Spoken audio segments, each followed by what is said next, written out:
Okay, hello everyone. Today we are running a journal club on IIT criticism paper that we recently discovered. So for today's journal club, we have 3 participants. I am Qianchen, and I'm currently a PhD student at Chia's lab at Monash University, Australia. And Francesco? I am Francesco. I'm a postdoc researcher at ATR, Japan, under the supervision of Naotsu Chia. Hi, I'm Matteo Grasso. I work as a research scientist at the psychiatry department of medicine, UW Medicine in Wisconsin, and I work with Giulio Tononi in the IIT lab. Yes, so as you can see, with the fighters we gathered today, we are here to probably give some response to this paper. So let me first give a little overview of this paper and what it is about. So this paper is written by Xia et al., titled "Only Consciousness Truly Exists: 2 Problems for IIT 4.0's Ontology," published very recently on Frontiers in Psych. So this paper basically specifically criticized an axiom of IIT, which is intrinsic existence. So first of all, what is intrinsic existence? So in terms of IIT, what it means by existence is phenomenal existence, is the existence of the conscious experience of a conscious being. So basically, you feel something when you're conscious, you experience something. This existence of your very experience is direct and irrefutable. So there you have it. And intrinsic here means that this experience exists for yourself and yourself alone. So it's the very common idea that our experience is private. And because this kind of intrinsic existence of our experience is so irrefutable and absolute, you can also say that it is the existence in a true sense. And to draw a contrast here is the extrinsic existence, which is the relative existence of the kind of things that are not conscious. For example, this water bottle, it's blurred, but this water bottle here, it may not be conscious in itself. So in a sense, it only exists to our conscious mind. So we can interact with it. So it kind of exists relative to it exists for somebody else. And what's interesting about this intrinsic existence axiom or IIT in general is that you can draw physical postulates from these axioms to physical systems. So what it means is that it is possible to evaluate whether a system exists intrinsically by evaluating what this unit that composes the system does. And basically to evaluate whether it has a certain, within a complex, like a set of units, whether this subset of units compared to all the other candidate subsets, its interaction is in such a way that generates the highest phi compared to the others. If it does, then we can say it is conscious and it has intrinsic existence. It exists the most. It exists in a true sense, and the other units exist only relative to it. Okay, that's the idea that this paper is going to criticize. And the criticism is basically 2 problems, right? The first is called they term it intrinsicality problem. So their problem is exactly with the process in which you evaluate the system and identify which one is the most conscious. Because, right, so within a complex, you identify now this subset has the highest phi, and so now it truly exists, and the others doesn't. But the problem is that you can simply change the units outside of the system so that the interaction changes, and now you can identify another subset that has the highest phi. So that subset now comes to existence, and the previous one doesn't. So in another way to say it, I would directly quote the paper, is that changes in non-existent things can have a severe influence on what truly exists. And for this paper, for the authors, this idea seems to be absurd. So that's the first problem. And the second problem is what they termed the engineering problem, which is quite related. I think it's well, my opinion doesn't matter in the summary, but it's quite related to the first problem.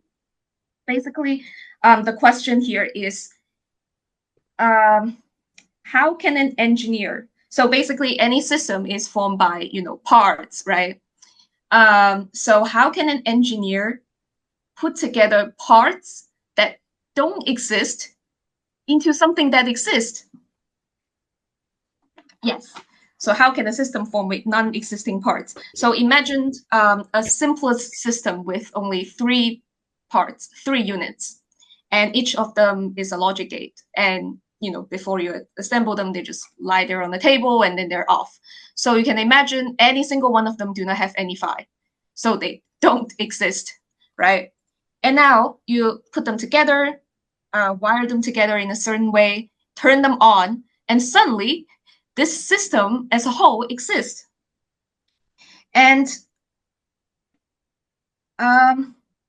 well, this process, according to the author, is quite difficult to comprehend if you use intrinsicality to evaluate it, because to assemble something non-existent together and then it suddenly exists, it's just like basically before you assemble them, these individual parts only exist relative to the engineer, aka they are like ideas in the engineer's mind. And by putting together ideas in mind, you form something solid. So it's just like pulling ideas out of your mind and then suddenly something exists. And that's kind of absurd for the authors. So that's the 2 criticisms. And they consider these 2 criticisms to be quite critical for the intrinsicality axioms for IIT. And yeah, so I guess they're also waiting for some kind of response or waiting for some kind of revision on the intrinsicality axiom or intrinsic existence, the 2 axioms. Yeah. Okay, that concludes my summary. Great. Thank you for the summary. Very good. Yeah, so I agree. I mean, the paper is quite short, right? And there are these 2 examples, 1 per objection. So maybe we can just take them one by one and discuss what problems the objection have and what merits it has. If that's okay, I want to start with one thing about the first example. Is that okay? Mm-hmm. Okay, Yes. so I want to sorry, mention... can I just say that the first example, they branded intrinsicality 2.0 because the intrinsicality problem for IIT was 10 years ago or so suggested hinted by Chalmers and then published in a paper by Edda Esselmark. So this is very connected to that, but slightly different, I guess. So they just differentiated from the historical process. Right. Sorry, Matteo.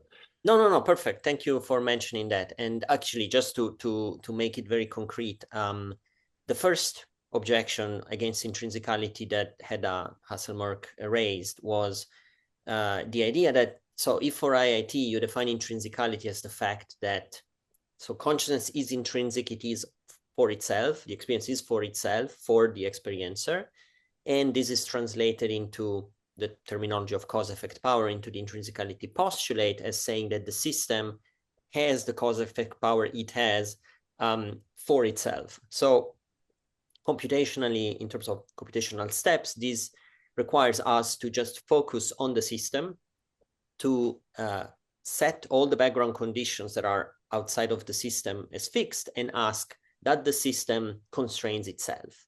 Does it specify causes and effects over itself? Of course, the idea is that if something outside of the system changes and the cause-effect power that the system specifies about itself also changes, then the objection went from Hedda and also from the authors of this paper, then intrinsicality is violated. There is something outside of the system that can affect how the system affects itself. And so there is a first misunderstanding in the notion of intrinsicality that I want to point out. We tried to address in the IIT Wiki, and actually the authors quote the IIT Wiki in particular. There is this FAQ that is titled, how does intrinsic in an IIT relate to the notion used in philosophy, for instance, in David Lewis? Because the important notion in philosophy is that if something is intrinsic, it has the properties it has independently of what's outside of it, like independently from anything else that exists in the universe. And that is not the case for IIT. For IIT, it is compatible that a system is affected by its background conditions, and yet the cause-effect power of the system is specified by the system over itself. So these two things can go together. And in this case, the authors actually show a good example of this. They show a system of two units and AB that is a maximum of cause-effect power. And then there is a third unit C that in one state is not forming a complex. So it's just outside of the main complex AB. But then when it turns on, actually, together with A, trumps AB as a system, and now suddenly we have AC constituting a complex. And so the argument is, well, if AB is a complex by virtue of C being off, and when we turn C on, then AB is not a complex anymore, but AC is a complex, how can AB, have the intrinsic property it has? But again, I think the answer to this question that seems paradoxical is, well, precisely because the cause-effect power is of AB over itself, given the background conditions that are what they are, but it doesn't exclude that the background conditions play a role. So AB still affects itself maximally, given the background conditions, C being off. And then if the background condition changes, then intrinsically now suddenly AC is the main complex. So this part is not in contradiction with the idea of intrinsicality. Any comments from you on this? Yeah, so what I don't know, maybe one way to also understand it a little more practically is that it's to reconnect it to the axiom, right? So consciousness is intrinsic. I don't know what you're experiencing. It's private. It is from the point of view of the experiencer. And therefore, there must be something in your brain, in the substrate of consciousness, that is specifying in and of itself this property. And yet that doesn't mean that it doesn't depend on a lot of conditions to do so. So for instance, all the blood circulation in your brain pumped by the heart, all the oxygen in the room, the gravity, all these forces that keep your brain together, those, of course, they are enabling conditions, but there is a sense in which they are not contributing directly to your experience, right? So your experience depends on those conditions, but they are not contributing directly to this intrinsic property. So that's what IIT means by saying there are some properties that are intrinsic and there are some background conditions on which the complex relies on for its functioning and its powers. And in IIT's ontology, these background conditions does not need to exist in the intrinsic sense, right? They only need to exist in the relative sense. Right. And I guess that's the part where this kind of criticisms can arise, because when you say exist in the relative sense, but it also necessarily affect the intrinsic system, then what is the nature of these background conditions? Right. So here there are a couple of issues that are conflated. Yeah, exactly. So first of all, you could raise the intrinsicality objection regardless of the existence intrinsic or extrinsic of the background conditions. Like you could just say intrinsicality is violated because the background conditions are affecting the results of what exists. And as I try to argue, that that's not the case for IIT. Now, the second question, which is kind of conflated, is the fact that it doesn't really matter whether the background conditions are entities, intrinsic entities in themselves or not. That intrinsicality is still valid. Now, the second question is, well, if there is something that is a background condition, though, and it exists in some sense, it either exists extrinsically or it exists intrinsically, according to IIT, right? Now, to affect the main complex, it can very well exist extrinsically, but ultimately, and this is the key that then connects to the second objection too, everything that exists extrinsically in the IIT ontology must condense down to at least an aggregate of something that exists intrinsically, right? Otherwise, how could you possibly talk about something that exists independently of yourself? So this part, I think, is really not talked about. Like C, when it's there, doesn't have a self loop. It's just a unit that doesn't exist for itself. It doesn't exist for something else. In this case, it doesn't even make a difference to AB when it is off. And therefore, we should explain, how do we even know that there is C there, right? If we go there and perturb and observe, we must be observing something. So there must be some cause-effect power that ultimately we are detecting. And this must be accounted for with the same tools of IIT. If I can add a comment on that, sometimes I think part of the misunderstanding is to think or to imagine that IIT is more complicated than it is, or is maybe more mystic than it is, while actually it is really the other way around, is because we don't want to postulate or assume some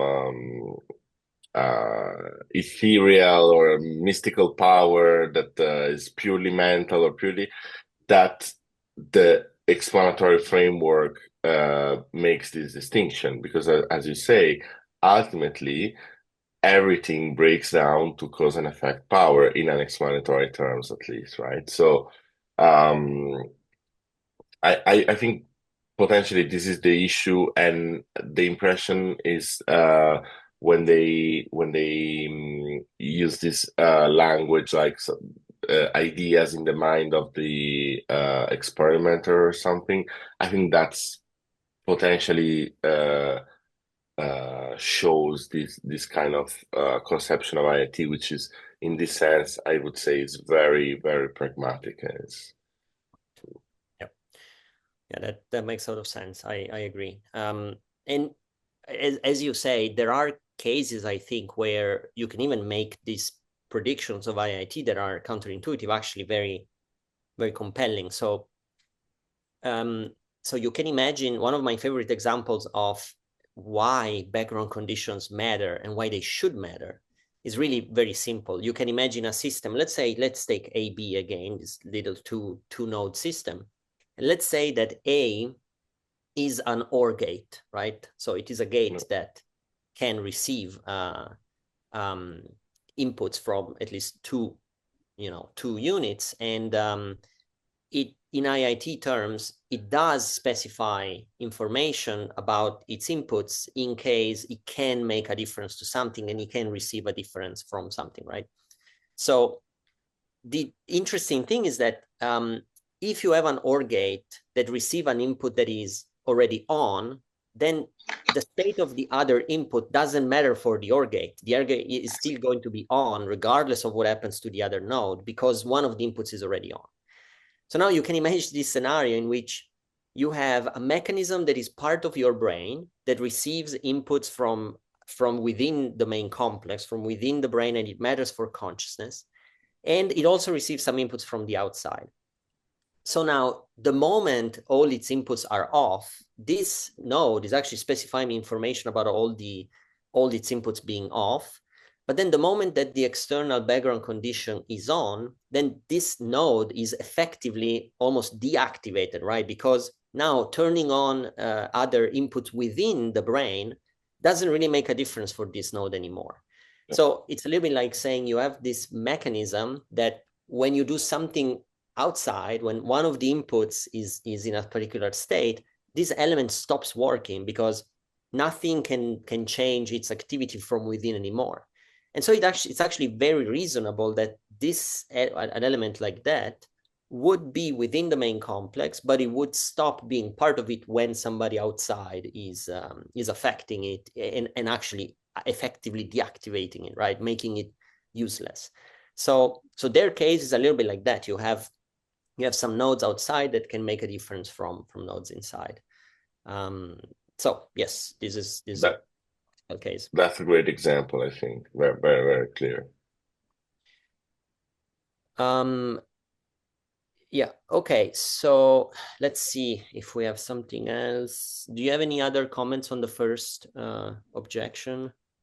I think we pretty much exhausted. Yeah, maybe one thing I want to point out is that there is a sentence in the last big paragraph of check section 2.1 that says, figure 1b shows the result obtained by just turning unit C on and adding to it a self-connection while keeping AB the same.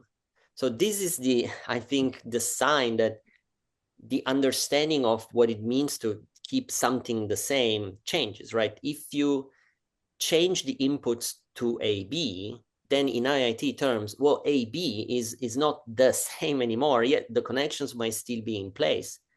But the state of the units, or maybe even if the state is the same, the information that they specify about their causes and effects might be different. So counterfactually, in terms of cause-effect power, you change the background conditions of a system and it's not the same system anymore. It's specifying suddenly something very different about its causes and effects in its inputs and outputs. So that, I think, maybe signifies a difference in understanding, like Francesco was saying, some difference in understanding what it means for something to be the same or to be different. I actually, in our upcoming paper, me and Now argue that the stance on a very similar issue to this one could be a good test or case test to distinguish between functionalist and structural approaches. So that's I think an important point to realize that there is a profound difference in considering the activity of units or considering the configuration of the whole system, and it's really a completely different story, in my opinion. Yeah, right. So we can maybe say something about the engineering problem. Second objection. Yep. So again, I think actually these two problems are very tightly connected. I think they're essentially one problem seen by two different angles, or explored from different perspective. And as we summarize, the engineering problem is this problem that at least we can understand maybe at an intuitive level. Like if we endorse IIT ontologies, then we may have some elements that they do not exist intrinsically, but once we connect them together, we have something that exists intrinsically, therefore something that truly exists. And therefore, we're basically creating something out of nothing. And at least at an intuitive level, this is very problematic. And how and why IIT allows that. And I think the major point we already answered to that, and it's that this is not the case. The case in IIT is that what actually happened is that you from the smallest to the broadest units or system, you have potentially a continuum, where at some point that's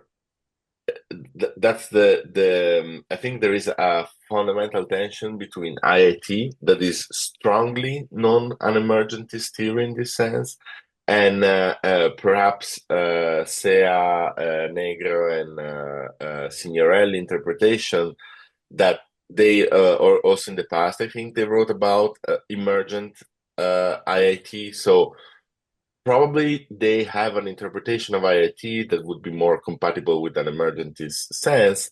And in that interpretation, then perhaps you can have this problem.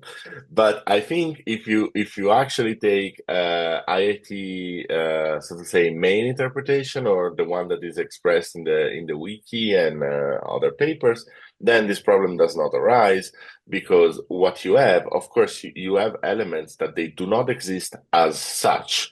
So they do not. Let's say I have a AND gate. It doesn't exist as a system fully determined if it's unconnected or if it's on its own.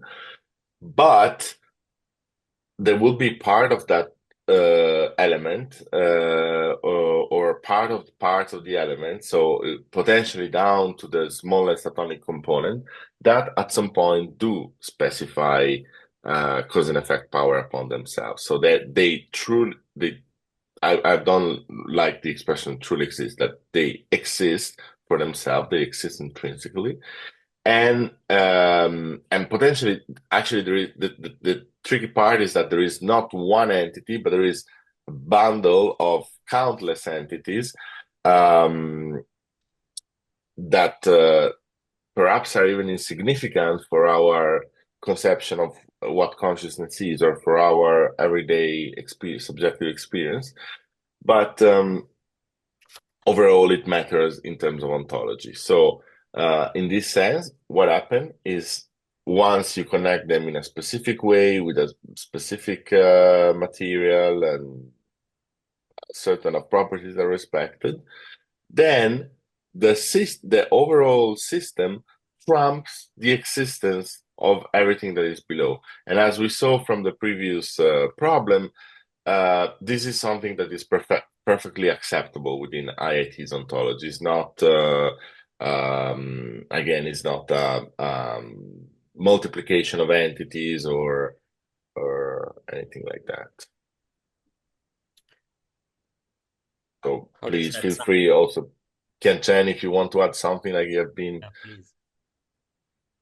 Yeah, so yeah, on this point, I am thinking if one convenient way to think about this is that you have kind of two planes of existence. So one plane is the relative existence, right? From my point of view, everything are kind of stuff. You exist relative to me. I can't, I haven't done any phi evaluation on your brain and nothing of the sort. So everything are stuff. It's just so that some stuff are connected to each other in such a sense that it has cause-effect power on itself. So we can be like, this is conscious, maybe this is intrinsic, this exists intrinsically to themselves, these, right? And then the others, they don't. So that's the kind of extrinsic plane.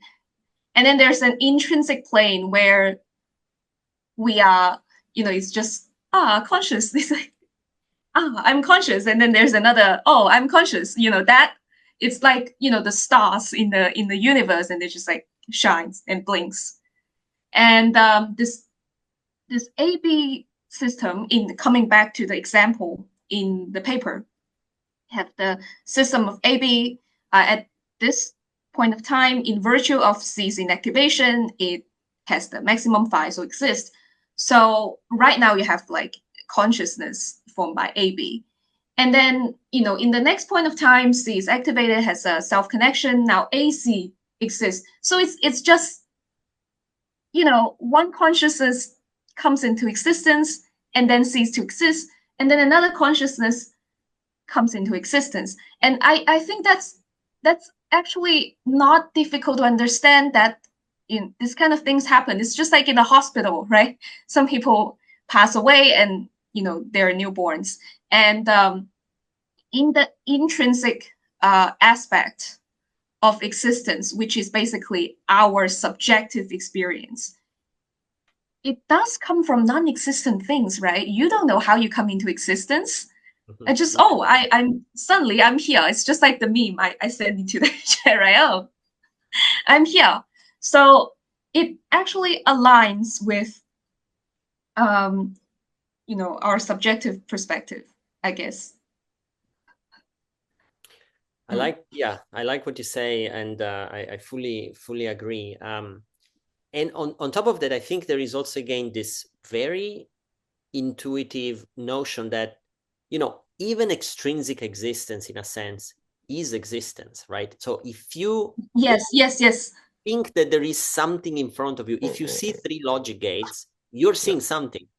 So what does it mean that they exist extrinsically? It doesn't mean that they exist only in your mind. It means that something exists, but it might not be those 3 logic gates. But something must exist, because you're not dreaming of these 3 logic gates. Like, something must be in front of you that you are perturbing and observing. It might just not be 3 logic gates. So I think the key here is really to, and by the way, I want to say that in the discussion of the paper, the author actually they know, of course they know, they read a lot of IIT, they're experts. They do say that according to IIT, in the end, even when we talk about an extrinsic entity, it's not that nothing exists there, but it, according to IIT, must condense down to intrinsic entities. There must be some complexes, some maxima of cause-effect power there. To the extreme, it might just be what is called ontological dust in IIT, which is the smallest possible constituents of reality might be these little complexes that we call monads. And ultimately, that's, if anything, that's what there is in front of you when you perturb and observe something. And so the example of the 3 logic gates that don't exist and then suddenly exist, it's ill-posed, because of course, if the engineer knows that there are 3 logic gates that are actually circuits and switches and wires, it means that there is something in front of the engineer, and it means that there must be something that ultimately exists as an intrinsic entity, according to IIT. The other thing I want to point out is that I think there is one claim that is actually useful, because it points out maybe a fluke, like a mistake in one of our publications, which is the authors say that in the 4.0 paper, we say that candidate system must be susceptible of being divided into 2 parts at least, k equal or bigger than 2, and therefore systems constituted of only 1 unit cannot be complexes. But this is not true. And in the same paper, it is true that the formula says that it must have at least 2 parts, but this is for systems that we partition according to parts.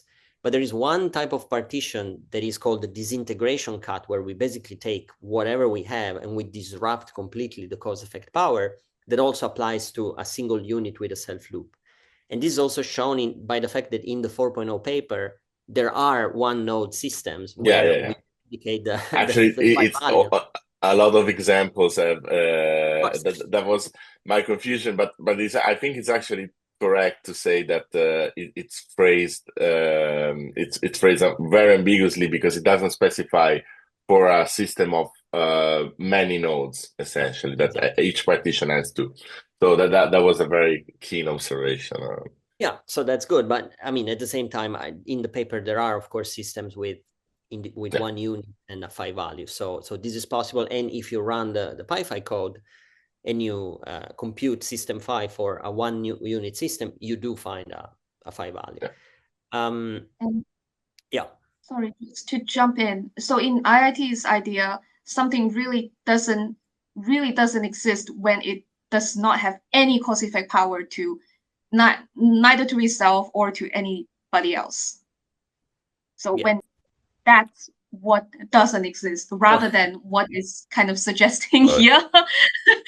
That's philosophical, but I would not predicate not existence of something. Like it's you can't say that something does not exist, right? You can't say it has the property of not existing, right?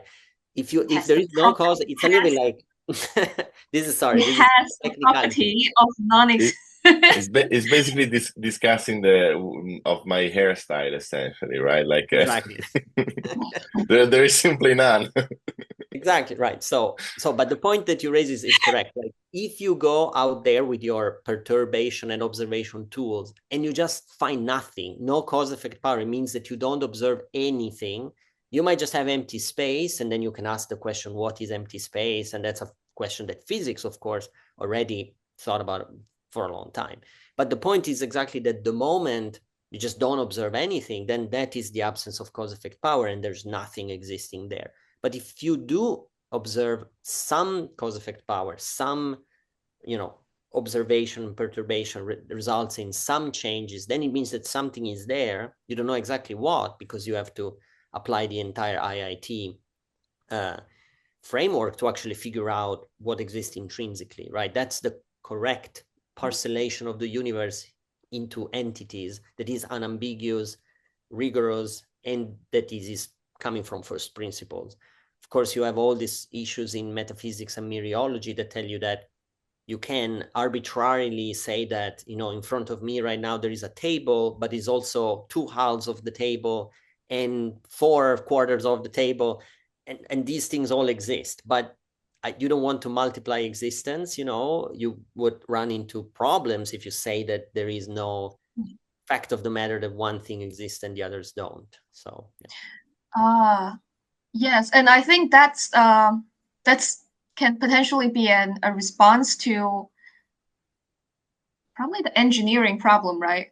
The reason why they have problem with non-existing parts forming existing system is that they have this, in the terms of IIT ontology in the free will paper, is this constitution idea of so basically they think that you must first have existing parts to together from a system that exists. But for IIT, when you have a system that exists intrinsically, it is that thing that exists the most. You can also identify, oh, this part also exists, this subpart also exists, and so it's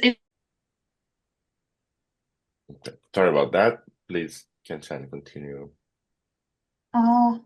Yeah, I think I have already made the point.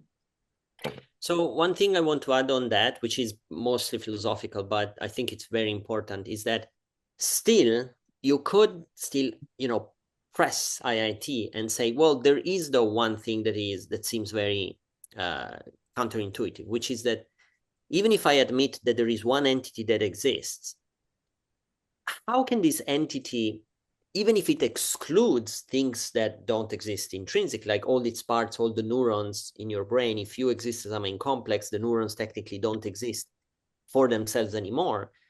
But I can still go there and observe and perturb all these parts, and I can even extract a neuron, right? And now suddenly I have something tangible, right? So how can still something that exists have constituents that technically don't exist? And this, I think, is a very, very, it really highlights the fact that when we talk about ontology, when we talk about existence and metaphysics, there is an assumption of, in a sense, reductionism, or at least the fact that the constituents always have ontological priority or ontological primacy over the whole.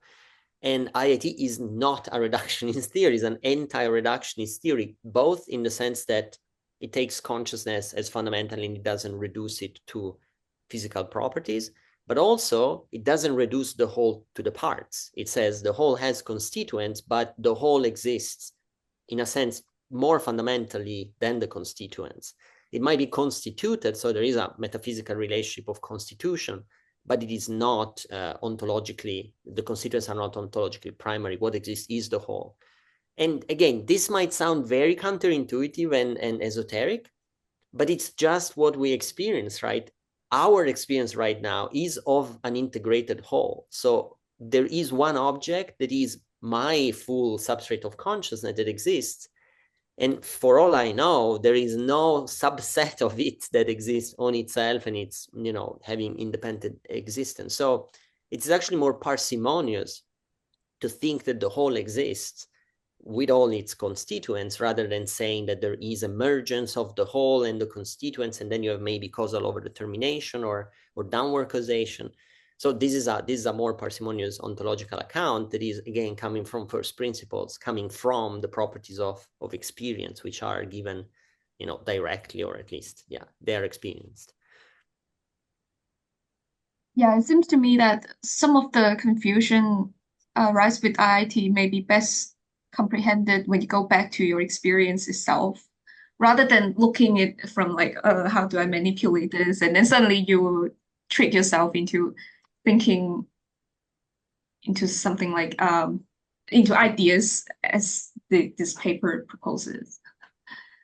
Yeah, I guess, Qianchen, what you said is extremely true and correct, and it's actually can be summarized as the challenge to embrace the intrinsic perspective, that if you really, really take the intrinsic perspective seriously, then essentially you're doing what you're doing, and at the same time trying to provide an explanation for these facts.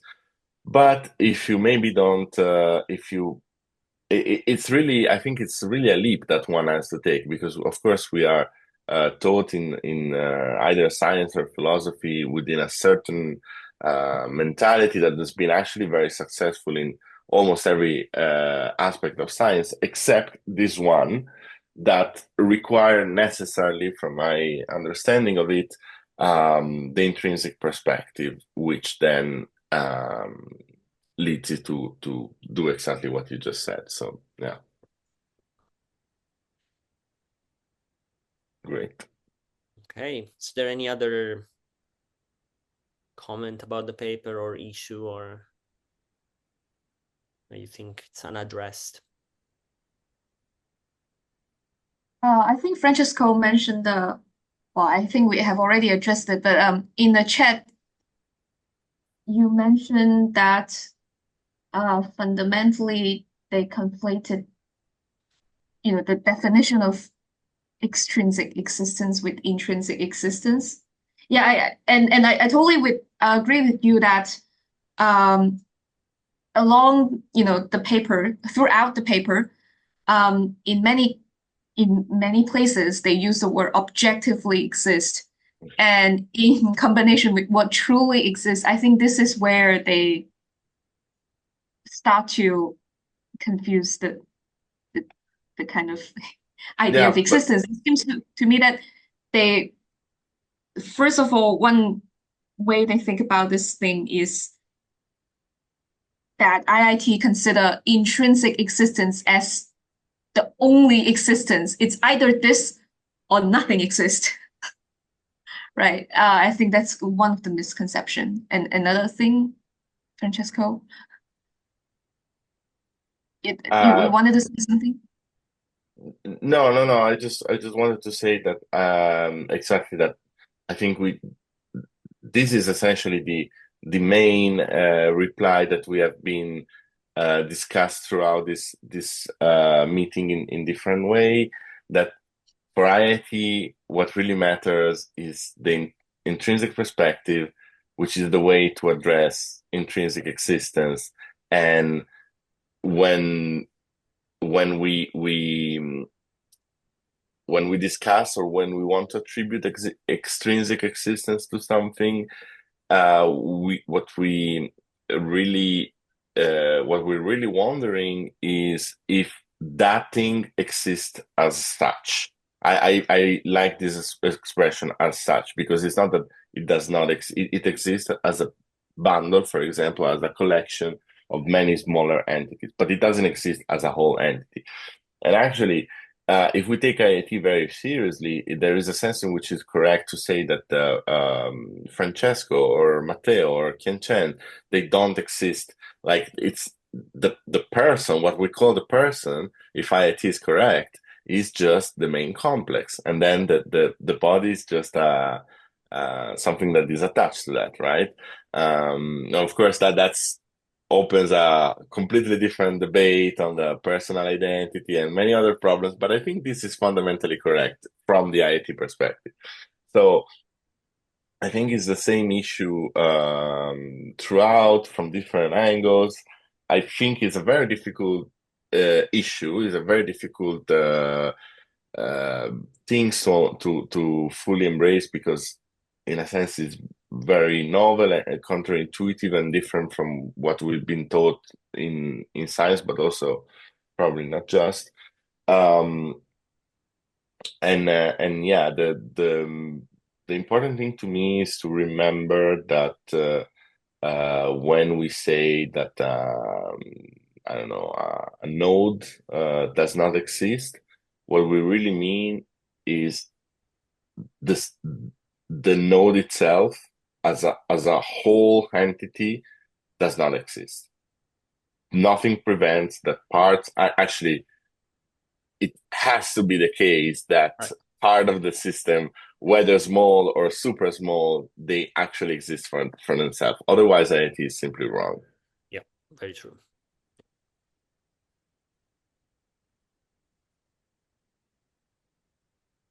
Great. Any other points? I think maybe we can wrap it up then. Thank you. All right. Thank you. Thank you, everyone, and thank you for whoever is listening to this. Have a great day. Bye-bye. Okay.